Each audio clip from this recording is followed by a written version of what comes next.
потому что люди очень часто говорят то, что кому-то нравится первый альбом, кому-то там Сага нравится, кому-то Непоколебимая Вера, но здесь будет все.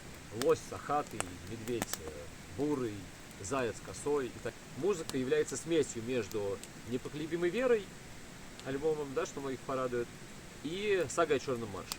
Называется «Звероглавые стяги солнца». Выдружение этих культов на знамена в виде символики определенной солнечной и жажду завоеваний. Все это написано от лица князя, который находится в черной могиле, великом человеке, который ощущает полную и тотальную горечь от деградации порядков и деградации самого понятия метафизического. В такой атмосфере мы продолжаем наше путешествие в музыкальный мир Молот. И сегодня, этим вечером в Карпатских горах, хочется рассказать несколько слов о том, как создается альбом, который должен увидеть свет зимой через буквально, наверное, полгода. Рабочее название этого альбома несет в себе особенный смысл. И более того, у нас два варианта названия. Одно из них — это «На черни», что подчеркивает, с одной стороны, преемственность музыкального лирического мира Молот, да, как бы первый альбом назывался «Черным крылом», потом через один альбом у нас вышла «Сага о Черном марше», и черная тематика, она сопровождает нас, потому что, ну, в принципе, мы играем радикальную форму черного металла, и поэтому «На черни» подразумевает базис нашей музыки на черной части физического мировоззрения, и в то же время, конечно, это отсылка к черному металлу как таковому. И самое главное, «На черни» подчеркивает понятие иерархии и торжества элитарного мировоззрения над миром черни уже в таком социальном смысле. А второе название для этого материала, тоже являющееся рабочим, мы не знаем, останется ли оно, когда это увидит свет, потому что до издания и до окончания записи альбом пройдет какое-то время, и только потом мы все это запостим. Второе название «Некрократор». Оно крутится у меня в голове уже несколько лет, и мысль эта отсылает к глубинам потустороннего мира, прежде всего.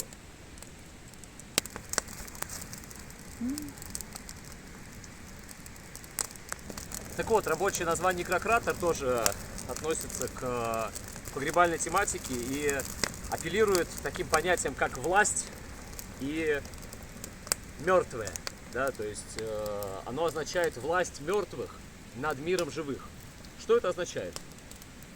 В языческом мировоззрении, как и вообще в нормальном, традиционном, в целом европейском религиозном мировоззрении, мир мертвых определяет сущность живого мира. Почему? Потому что как человек умирает, как он сопровождается в потусторонний мир, все это влияет на то, как об этом человеке помнят люди и как они продолжают его делать. То есть герои, мудрецы, полубоги, воители, провидцы прошлого, они оставляют незримую власть над этим миром и в первую очередь власть над душами. Важной легендой здесь является тема спящего императора под горой, да, то есть это та же самая власть мертвого. Думаю, ни для кого не будет секретом и тема эзотерическая, который покойный вождь обладает определенной метафизической властью над своими последователями. Вот, эта тема совершенно, понятно, отдельной истории, но в целом эта тема абсолютно архетипична. То есть мертвый король, мертвый вождь, герой, греческий, скифский, германский царь отправляется царствовать в потусторонний мир, да, и его подвиги властвуют над душами мира нашего. Поэтому эта история не является там описанием недавних событий 20 века, Третьего рейха, или средних веков, или античности, а является абсолютно универсальной. И в этом смысле она поэтому является максимально ценной и вечной. То есть вот эти две вещи, «На черни» и «Некрократор», пока что являются рабочими вариантами альбома, который мы записываем. Расскажу немного об этом самом альбоме. Еще в 2013 году, когда записывалась сага о Черном марше, и когда был создан второй проект «Оккульт», в который тоже вошли вещи, которые не попали на Молот, было много материала, накопленного мной и за предыдущие годы, я имею в виду лирику и образы.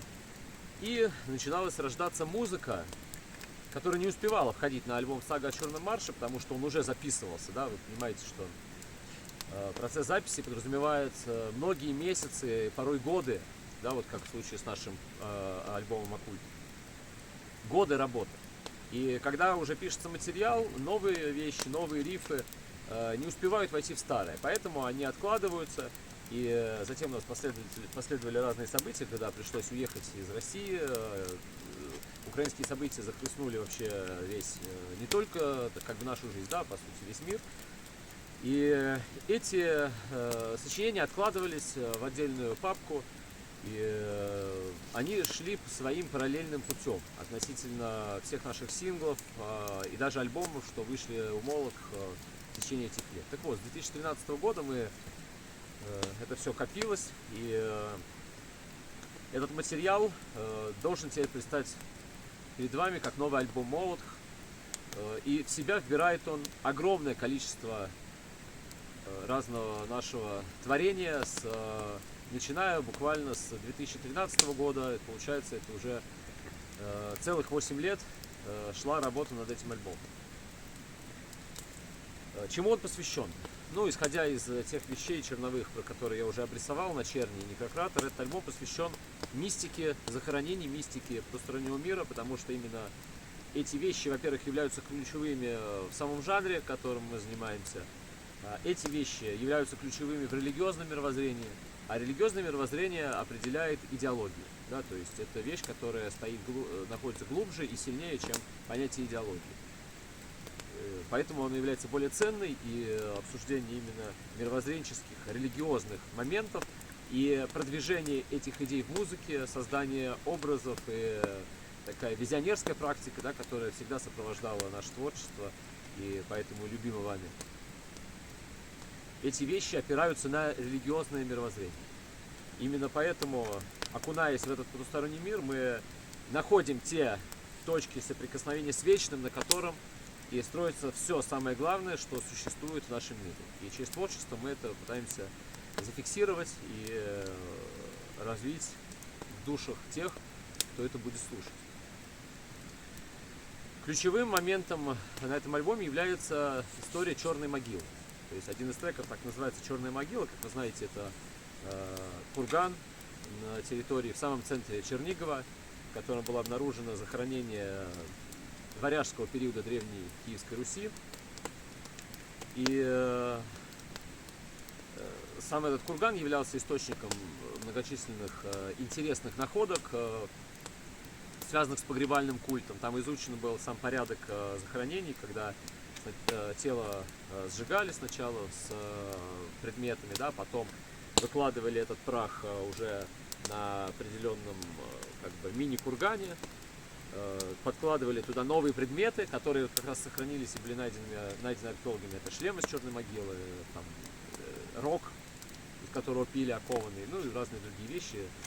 И сама эта тема вдохновила меня на то, чтобы обратиться к тому, во что верили древние европейцы и как они провожали в потусторонний мир своих мертвых. Потому что это очень важно для того, чтобы понять вообще, как они жили.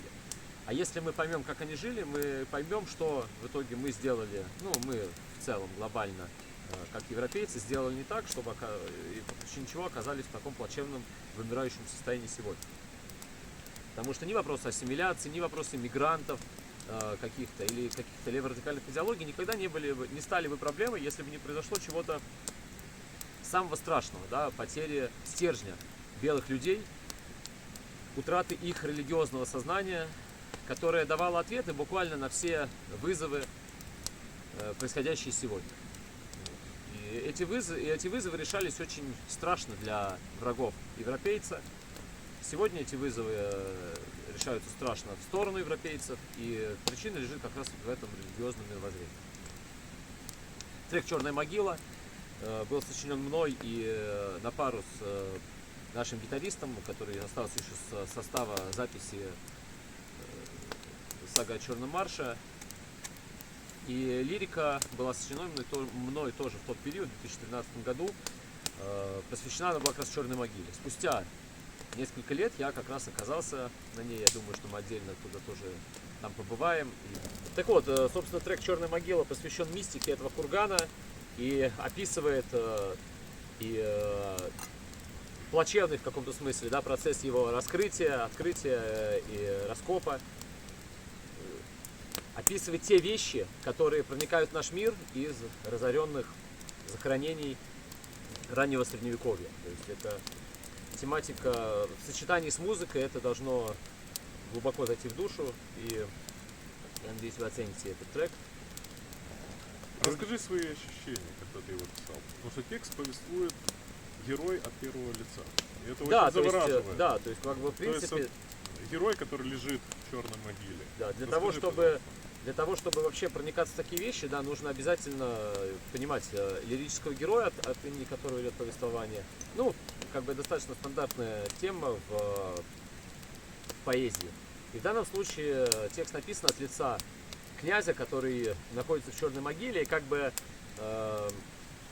если упрощенно говорить, то там в мифопоэтическом смысле описана горечь понимания полной тотальной деградации волшебного мира древности, в котором люди ощущали себя не просто там биороботами, да, существующими на планете, желающие жить в коллективе там, с другими общечеловеками, ходить на работу и так далее. А в этом мире волшебном жили люди, для которых существовали вещи абсолютно недостижимые нам, даже лучшим из нас в наше время, и которые прямо верили, что они сходят на костер за своими мужьями для того, чтобы устремиться за ними в лучший мир, где они продолжат с ними жить. Да, это мир был, в котором мужчины, ну понятно, что не все, да, часть из них верила действительно в то, что с помощью пролития крови они приближают некое полубожественное состояние самим себе. И понятно, что в таком мире не могла идти речь о грехах, или, ну, в современном христианском смысле, об их искуплении, о какой-то жалости к самому себе, которая, да, сопровождает современное такое недорелигиозное мировоззрение современных верующих людей, так называемых. Вот, и то есть в этом треке идет речь о великом человеке, который ощущает полную и тотальную горечь от деградации порядков и деградации самого понятия метафизического. Ну, это если так обобщить, да? Но там конкретно описывается процесс его появления на свет, да, как бы из раскопанного кургана, в котором одновременно есть отголоски прошлого и печального настоящего, в котором остались только кости, ржавчина и полная бессмысленность окружающего мира. Ну, лучшие лирики ничего об этом не расскажет, конечно, поэтому тут нужно уже конкретно будет в этот трек обратиться. Важным треком на этом альбоме является также работа, созданная когда-то на стихи Гарута, называется «Звероглавые стяги солнца». Тоже эта тема посвящена воинственному раннему средневековью Руси, походам варягов. Там нет какой-то историографии, там, прибития щитов к Царьграду там, или каких-то других таких вещей клюквенных, которые любят описывать фольк-пэган-группы, да, достаточно в таком смешном ключе. А там есть, как это умеет писать Гарут, потому что лирика принадлежит ему, сама суть языческого мировоззрения, воинственного, всепобеждающего, жестокого, мистического.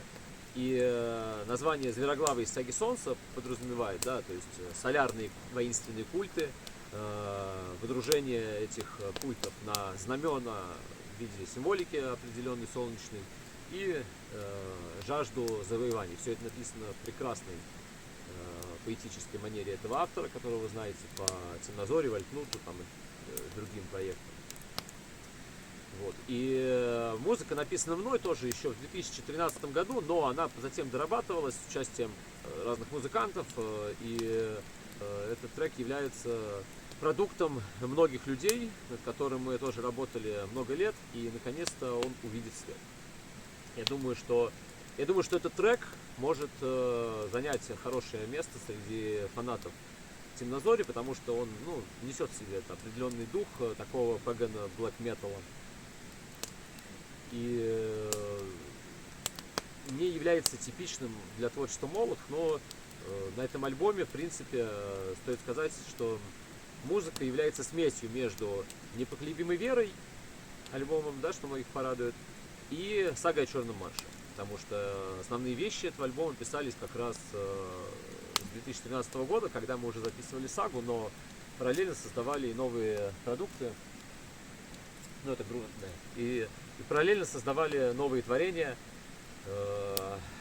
судьба которых до сих пор еще окончательно не решена. Да, собственно, у меня такая идея возникла как раз, когда мы выпустим альбом. В путешествиях, которые мы осуществляем этим летом, я ношу пару медальончиков, которые достанутся как раз двум случайным нашим слушателям, когда этот альбом выйдет. Думаю, это будет приятная для них такая новость. В плане музыкальной насыщенности альбома я еще тоже хочу от себя добавить то, что на самом деле эта работа, она уже даже сейчас, хотя она еще не готова полностью, она только на этапе, скажем так, предварительной обработки уже финальных вариантов, но она несет в себе, не знаю, сознательно или подсознательно, но по сути издержки и, скажем так, она будет интересна поклонникам всего творчества Молох, потому что в своих элементах это квинтэссенция практически всех полноформатов Молоха, которые отличались по своему звучанию, своей концепции, вот, и по музыкальному построению. И на самом-то деле каждый, вот, потому что люди очень часто говорят то, что кому-то нравится первый альбом, кому-то там Сага нравится, кому-то Непоколебимая вера, но здесь будет все. И именно искушенные слушатели, фанаты, они наверняка найдут отголоски и Черного крыла, и Непоколебимой веры, и, соответственно, Саги о Черном марше. Потому что те песни, которые придумывались в тот период, их хорошо слышно, их понятно. Но в то же время, в этапе написания музыки, скорее всего, подсознательно. Но есть референсы со всех альбомов Молох. И это очень здорово, это очень классно слушается. И после довольно-таки экспериментальных альбомов, которые были два предыдущих, по сути, альбом и сингл. Вот, то есть, после этого периода, в данной декаде, это будет очень интересно. В новом свежем звучании, со старыми приемами. И еще концептуальным лирическим насыщением. Это то, что я хотел сказать. Да. Следующий трек, о котором я хочу рассказать, это «Тинг сновидений». Это вещь, как поэзия, написана мной еще в далеком, я точно сейчас не скажу, в буклете, наверное, мы укажем, в 2007 году, когда, значит, незаконно преследовался властями РФ, вот, и за свои позиции жизненные. И в то время у меня было очень много времени, не было телефона, и было очень много времени для чтения книг, размышлений, поэзии. Я написал более 100 стихов, которые затем вошли на Сагу и на многие другие альбомы, для Шепот Рун и так далее. И тогда как раз и была создан был «Тинг сновидений», что переводится в рамках скальдической поэзии как «воспоминания». То есть первые строки — это «Тинга мечей, тинг сновидений», то есть воспоминания о боях. Дело в том, что у древних скандинавов, язычников, благодаря которым сохранились данные о северном языческом мировоззрении, да, о том скандинавском язычестве, которое сейчас даже стало в каком-то смысле модным из-за разных дешевых сериалов, но для нас оно всегда являлось частью экстремального мировоззрения, связанного с национальностью. И в том мировоззрении этих людей, в высших слоях общества, то есть среди воинских элит, дружин, присутствовали поэты, которые передали до нас дух того времени и те способы осмысления мира, которые были у этих славных людей. И способы эти были очень изощренные. У них существовали специальные кёнинги, это иносказания, то есть считалось неприличным в поэзии называть вещь своим именем. Да? И по большому счету это сохранилось до наших времен и на совершенно разных уровнях. Например, у славян там было не принято называть там, волка, например, волком, да? Там звали его серый, там, лось, сахатый, медведь, бурый, заяц, косой и так далее. Да? Это самый такой бытовой пример, потому что считалось, что имена несут магический смысл. Ну и в целом в культуре европейцев очень важно было мифопоэтическое понимание действительности. То есть если воин служит вождю в определенной там, воинской дружине, то он осмысляет это служение как служение самому богу войны, да, что его жизнь это там, великая песня о боях и славе, о верности. То есть и именно эти вещи поддерживали дух того общества. И поддерживали очень хорошо. На протяжении многих-многих тысяч лет это все существовало в достаточно неизменном виде, по крайней мере, в течение бронзового века и железного века, который уже являлся, в каком-то смысле, деградацией, да, этих славных времен. Мир викингов это железный век, соответственно. И у них было принято писать о вещах в виде кёнинга. Допустим, воин это ясень битвы, тинг мечей это битва, да, там, например. То есть, ясень это как мужчина, да, потому что, аск в скандинавском язычестве это первый мужчина. В этом смысле стоит сказать, что скандинавские язычники шагнули дальше, чем создавали своих людей Адама и Еву из глины, да, то есть буквально из грязи. И в этом смысле это речь о тех самых, в каком-то смысле, големах, да, то есть это само слово стало означать бессмысленного и тупого биоробота. А у скандинавов они, по крайней мере, были созданы из деревьев, да, потому что и тут можно и к миру Толкина как бы подвестись, и в принципе к какому-то такому экофашизму, да. Поэтому это намного круче, и в целом в скандинавском язычестве полно аспектов, которые на голову, на две головы выше, чем христианство любого периода, хоть раннее, хоть там, более-менее приличное ранних средних веков, не говоря уже о современном. Так вот, этот трек, он основан на скальдической поэзии и описании вещей, описанных в Эдде. Да, то есть это такое авторское пересказание, в котором некоторые фразы напрямую цитируются из русского перевода Эдды. И стоит сказать, что независимо друг от друга, также эти фразы в свое творчество вставил Борис Калидрат, что было для меня приятно, ну и в каком-то смысле удивительно и неудивительно. В одном из его произведений есть строчки по типу «Хороший день для нас и для смерти». По-моему, это на каком-то альбоме белорусского молота. Вот. И такие же строчки есть в этой песне, да, но это было сделано независимо, потому что источником и для меня, и для него в данном случае являлось это. Это, важнейший кладезь вещей, относящихся именно к скандинавскому язычеству. И для каждого современного язычника это вообще максимально нужная книга для изучения и для черпания мудрости, речи высокого, старшей и младшей это. И поэтому трек, созданный тоже еще во времена записи саги о Черном марше. Автором основным этого трека являлся музыкант Молотх тех времен. Вот. Я поучаствовал в этом.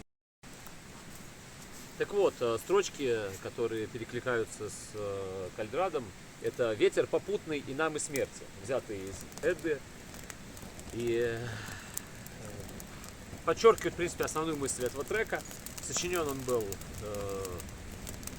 музыкантом Молотх периода записи саги. На самом деле я не помню, записывал ли он там какие-то гитары. Вот, но это хороший человек, с которым мы работали. И понятно, что после моего переезда состав Молотх полностью сменился. И на самом деле тот состав, который мы уже собрали здесь, я считаю золотым, да, потому что с ним были даны все основные важные концерты, которые, в принципе, да, во всем остальном мире для нас невозможны. И здесь были созданы все вещи после саги. Это Лак, и Шторм над Азовом, Реконкиста, Удар. Удар, да, вошедший в Реконкисту. Эпос И, целый. соответственно, так вот, жаль, что те люди остались в прошлом, да, но то, что у нас есть сейчас, намного лучше и выше. Так вот, в память о участии этих музыкантов на этой записи есть треки, созданные при их участии. В принципе, говоря о музыке, Молот не на 100% делал ее всегда я, как вы понимаете. Моя роль обычно сводилась где-то к написанию половины музыкального материала.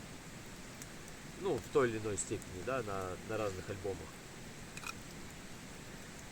Кроме там последних. Но вот именно материал «Начерние-Некракратор», о котором мы говорим, он является такой сборной солянкой разных наших накоплений за многие годы, поэтому он особенно важен, и он будет таким окном в прошлое Молот.